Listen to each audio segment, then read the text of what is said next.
ये है AP news network और आप देख रहे हैं आखिर प्रहरी खबरों की पड़ताल। आरा सिविल कोर्ट में अब की बार बार एसोसिएशन चुनाव को लेकर बदलाव की राजनीति का बोलबाला देखने को मिल रहा है।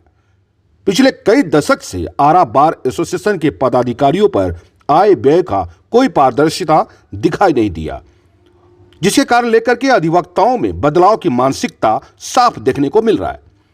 बदलाव की बहाव में महासचिव पद के लिए अधिवक्ता जसपाल सिंह ने बिगुल फूंका है। अपने सैकड़ों समर्थक अधिवक्ताओं के साथ निर्वाचन पदाधिकारी कक्ष में जाकर अपना नामांकन दाखिल किया। समर्थकों के अलावा कई विपक्षी अधिवक्ताओं ने भी जसपाल सिंह के नेतृत्व में बार एसोसिएशन का विकास की बात होने की कहा। आपको बताते चले कि आरा बार एसोसिएशन के कई वित्तीय हेराफेरी तथा गबन होने को लेकर अधिवक्ताओं में काफी रोष है। मामला चाहे ग्रुप इंश्योरेंस के नाम पर गबन होने की बात हो या रोजाना वकालतनामा, हाजिरी फार्म और डीजल बेल बॉन्ड रिलीज तथा कई स्रोतों से बार एसोसिएशन की आमदनी होता आया है, लेकिन रकम कहां गायब होते हैं, किस पदाधिकारी ने रकम का हेराफेरी किया, आज भी जांच का विषय बना है। उसी बाबत वरीय अधिवक्ता राय संजीव कुमार उर्फ गोल्डे ने क्या कहा, आप भी सुन लीजिए। बदलाव की राजनीति बार एसोसिएशन में दिखाई देने लगा है, क्या कहेंगे इस संदर्भ में? बदलाव इस बार सुनिश्चित है और बदलाव होना भी चाहिए। इसलिए भी होना चाहिए कि यहाँ बार अब बार नहीं रह गया है। बार जो कल्याण के लिए होना चाहिए, एक एसोसिएशन होना चाहिए, रिसिप्ट एंड पेमेंट अकाउंट बनना चाहिए, ऐसा यहाँ कुछ नहीं है। इसलिए बदलाव होना चाहिए और बदलाव होकर जो ये सचिव हैं, सचिव के उम्मीदवार हैं जसपाल सिंह, ये आते हैं तो हम लोग का सब सारा सहयोग इनके साथ रहेगा और हम लोग दिखाएंगे कि बदलाव होने के बाद यहाँ रिसिप्ट एंड पेमेंट अकाउंट कैसे बनता है। एक एक पदाधिकारी को यहाँ के सचिव लोग काम नहीं करने देते हैं। कैशियर के पास कैश का हिसाब नहीं रहता है, ऑडिटर को ऑडिट नहीं करने दिया जाता है, एक एक रजिस्टर को अपने यहाँ रखा जाता है, पासबुक अपने नाम से खोला जाता है और पासबुक अपने घर के पते पे खोला जाता है। इसलिए बदलाव सुनिश्चित है, बदलाव होना है, बयार बढ़ रही है, बदलाव होगा और ये सारे चीज, सारे रजिस्टर और सारा जो फंड है वो सब सही हो। जी, आपका परिचय? राय संजीव कुमार गोल्डन, हम यहाँ 24-25 वर्ष से प्रैक्टिस करते हैं। आरा बार एसोसिएशन के वर्ष 2022-24 हेतु चुनावी प्रक्रिया तेज हो गई है। आरा सिविल कोर्ट के वरीय अधिवक्ता से लेकर जूनियर अधिवक्ता तक इस चुनावी समर में ताल ठोक रहे हैं। निर्वाचन पदाधिकारी शिवाकांत मिश्रा ने बताया कि बार एसोसिएशन के तहत 20 पदों पर नामांकन प्रक्रिया जारी है। अध्यक्ष पद से लेकर कार्यकारिणी तक के उम्मीदवार द्वारा अपना नामांकन पर्चा दाखिल किया जा रहा है। नामांकन की अंतिम तिथि 26 मार्च की सायं 4:30 बजे तक है। आगामी 12 अप्रैल को बार एसोसिएशन के 20 पद पर अधिवक्तागण अपने उम्मीदवार को विभिन्न पदों के लिए मतदान करेंगे। घोटाला का कार्य बहुत दिन से चल रहा है, लेकिन हम लोग का जो भी अभी यहाँ व्यवस्था रजिस्टर या जो भी उपलब्ध है पिछला रीजन से, तो हम लोग का कोशिश है कि इसी रीजन, पिछला रीजन में इंश्योरेंस के नाम पर 30-40 लाख रुपया लिया गया और इसमें मानसिक रूप से शोषित करके ज़्यादा पैसा भी लिया गया है, जिसका लेखा जोखा कोई बार में नहीं है, कहीं नहीं है। इस चीज़ के बारे में हम लोगों ने बहुत बार मांग किया, एडहॉक कमेटी द्वारा भी यहाँ हुआ था, वहाँ मनन मिश्रा जी के यहाँ भी हम लोगों ने सूचना दिया, हर जगह दिया, सुदामा बाबू को भी बताया, लेकिन इस पर उन लोगों ने किसी तरह का कार्रवाई नहीं किया। और इस पर हम लोग का प्राथमिकता है कि इस पर हम लोग जांच करेंगे, ऑडिट होगा।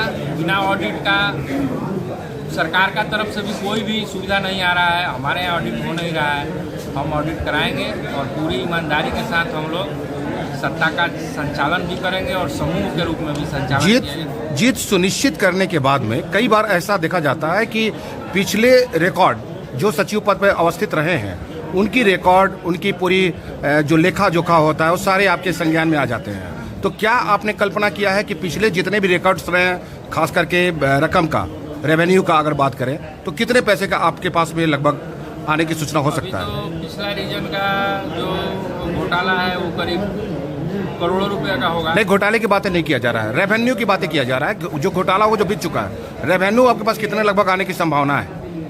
अभी तो यहाँ का प्रथा चला आ रहा है, रेवेन्यू कुछ नहीं दिया जाता है चार्ज में। अब हम लोग चार्ज लेंगे चुनाव जीतने के बाद, तो उसका देखेंगे। ऐसे तो आशा है कि सारा चीज़ का घोटाला हो गया है, रेवेन्यू कुछ है नहीं कुछ। उम्मीदवार महोदय, बात घोटाले की नहीं मैं कर रहा हूँ, बल्कि ये बातें कर रहा हूँ कि आपके बार एसोसिएशन के जो रेवेन्यू जनरेट होते हैं वो लगभग कितने होते हैं, क्योंकि आपने आंकलन जरूर किया होगा। हमारे यहाँ उसकी लेखा जोखा यही तो नहीं ना उपलब्ध हो पा रहा है। हमारे यहाँ कई तरह से रेवेन्यू आने के सोर्स हैं। वकालतनामा का उसका सही ब्यौरा नहीं है।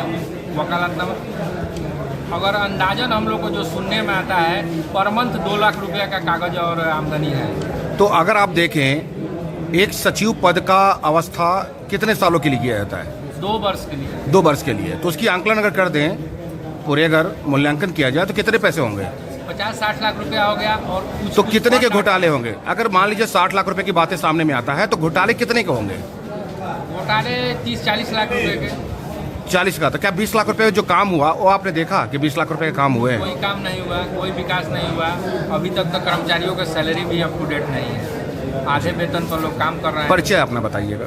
परिचय सर, हमारा यहाँ टेबल नंबर 17 है। सारा सिविल कोर्ट में हम 16 बरस हो गए प्रैक्टिस करते हुए। नाम यशपाल सिंह पड़ेगा और सचिव का उम्मीदवारी किए हैं। और आंदोलन हम लोग शुरू से कर रहे थे बदलाव का। और हम भी लोगों ने पीछे आतताई सत्ता का बेदखल हो चुका था ऊपर से पटना से, लेकिन भयग्रस्त थे लोग, उनके खिलाफ कोई आंदोलन नहीं कर रहा था। हमारा ही टीम ने मिलकर ये आंदोलन कर ये चेंज किया। उसके बाद इलेक्शन का इशू बना कि इलेक्शन होगा, एडहॉक कमेटी होगा, नहीं तो ये अभी बने रहते। और ये शुरुआत हम ही लोगों ने किया। और ये पूरे माने वकील समाज द्वारा जो ऊपर बरांडा में बैठते हैं, सब लोगों ने सहयोग किया और सब लोग उसमें उपस्थित थे। और सबकी इच्छा है, सबकी इच्छा से हमने अपना नॉमिनेशन किया है। और हम लोग चाह रहे हैं कि संपूर्ण बदलाव हो और सिस्टम में पूरी तरह पारदर्शिता हो, ऑडिट हो, घोटाला एक पैसा नहीं हो, ईमानदारी से काम हो। तो वकीलों का रुपया है तो वकीलों के विकास के लिए, वकीलों के सहयोग के लिए, वकीलों के कल्याण के लिए हो, यही। धन्यवाद। अभी बार एसोसिएशन की किस पद से आप खड़े हैं? और हम इस बार सचिव यानी कि महासचिव के पद से खड़े हैं और पहली बार खड़े हैं। और हमारा मुख्य जो इशू है वो संपूर्ण बदलाव के लिए है। इतने दिन तक बार का जो भी संचालन चला, पूर्व में जो भी पदाधिकारीगण रहे जिनके पास पद प्राप्त था, उन्होंने सही संचालन और मार्ग निर्देशन सही नहीं किया, जिसके वजह से कोरोना काल में हम लोगों को काफ़ी तकलीफ झेलना पड़ा। और इस बार का बहुत बड़ा दुखद बात रहा कि कोरोना काल में किसी भी अधिवक्ता को, ज़रूरतमंद अधिवक्ता को किसी तरह का सहयोग नहीं दिया गया। और हम लोगों द्वारा इस बात को उठाने के बाद पदाधिकारियों ने उस बात को नकारा कर दिया। तब हम लोगों ने एक ग्रुप बनाकर, जिसमें गोल्डन बाबू, पम्मी बाबू, बहुत सारे टेबल के अधिवक्तागण, सभी लोगों ने मिलकर एक आपस में कोरोना के नाम पर फंड बनाया और ज़रूरतमंदों को बांटा गया। लेकिन इस जो हम लोगों का हैसियत और ज़रूरत के अनुसार पूरा तो नहीं कर पाए, लेकिन थोड़ा बहुत उनको जीने और रहने का व्यवस्था में हम लोग लगे। और ये सब कार्रवाई करने के बाद हम लोगों द्वारा ये महसूस किया गया कि बार के संचालन में हम लोग की सहभागिता अगर होती है तो उसके लिए चुनाव लड़ना ही पड़ेगा। और चुनाव जीतने के बाद जो भी हम लोग का इशू है उसका पूरी तरह से पालन किया जाएगा। और हर तरह के ज़रूरत अधिवक्ताओं को हर समय 24 घंटा 24 आवर्स हर जगह उनका मदद पहुंचाया जाएगा।